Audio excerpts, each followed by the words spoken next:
ಈ ಹಿಂದೆ ರೈತರ ಬಗ್ಗೆ ಚರ್ಚಿಸೋದಕ್ಕೆ ಹೇಳಿದ್ವಿ.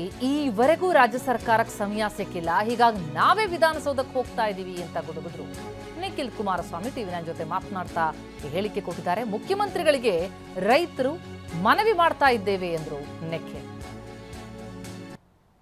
ಈಗಾಗಲೇ ನಮ್ಮ ಜೊತೆ ಮಾತಾಡ್ಲಿಕ್ಕೆ ನಿಖಿಲ್ ಕುಮಾರಸ್ವಾಮಿ ನೇರವಾಗಿ ಮಾತಾಡಿಸ್ತೀನಿ. 3 ದಿನಗಳ ಪಾದಯಾತ್ರೆ ಫ್ರೀಡಂ ಪಾರ್ಕ್ ವರೆಗೂ ಕೂಡ ರೈತರು ಈ ಪಾದಯಾತ್ರೆಯಲ್ಲಿ ಪಾಲ್ಗೊಳ್ತಾ ಇದ್ದಾರೆ. ಈ ಹಿಂದೆಯೂ ಕೂಡ ಸರ್ಕಾರಕ್ಕೆ ಬೈರ್ಮಂಗಳ ಭಾಗದಲ್ಲೇ ಒಂದು ಪಾದಯಾತ್ರೆ ಮಾಡಿದಾಗ ಈಗಲಾದರೂ ಸರ್ಕಾರದ ಚುನಾಯಿತ ಪ್ರತಿನಿಧಿಗಳು ಎಚ್ಚೆತ್ಕೊಂಡು ಬಂದು ಇಲ್ಲಿ ರೈತರ ಕಷ್ಟ ಸುಖಗಳೇನಿದೆ, ಸಾಧಕ ಬಾಧಕ ಏನಿದೆ, ಪರ ವಿರೋಧ ಏನಿದೆ, ಇದ್ರ ಬಗ್ಗೆ ಚರ್ಚೆ ಮಾಡಿ ಅಂತಕ್ಕಂಥದ್ದು ಹೇಳಿದ್ವು. ಆದರೆ ಇಲ್ಲಿವರೆಗೂ ಪಾಪ ಸರ್ಕಾರಕ್ಕೆ ಸಮಯ ಸಿಕ್ಕಿಲ್ಲ.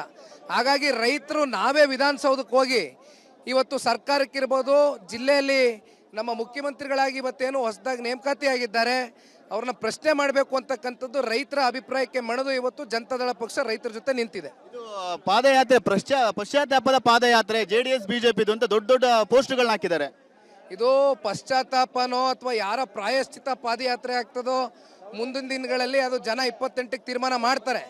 ಆದರೆ ಒಟ್ಟಾರೆಯಾಗಿ ಜನಗಳ ಕಣ್ಣಲ್ಲಿ ನೀರನ್ನು ಹಾಕಿಸ್ಕೊಂಡು ರೈತರ ಎದೆ ಮೇಲೆ ಮರಣಶಾಸನವನ್ನು ಹೊರಟಿರ್ತಕ್ಕಂಥ ಕಾಂಗ್ರೆಸ್ನ ವಿರುದ್ಧವಾಗಿ ಇವತ್ತು ರೈತರು ಈ ಭಾಗದಲ್ಲಿ ಇವತ್ತು ಪುಟದೆದ್ದಿದ್ದಾರೆ.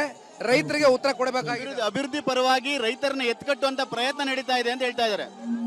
ಯಾರನ್ನು ಎತ್ಕಟ್ತಾ ಇಲ್ಲ, ಯಾರು ಕೊಡ್ತಕ್ಕಂಥದ್ದಕ್ಕೆ ಸಿದ್ಧ ಇದ್ದಾರೆ ಧಾರಾಳವಾಗಿ ಕೊಡ್ಲಿ.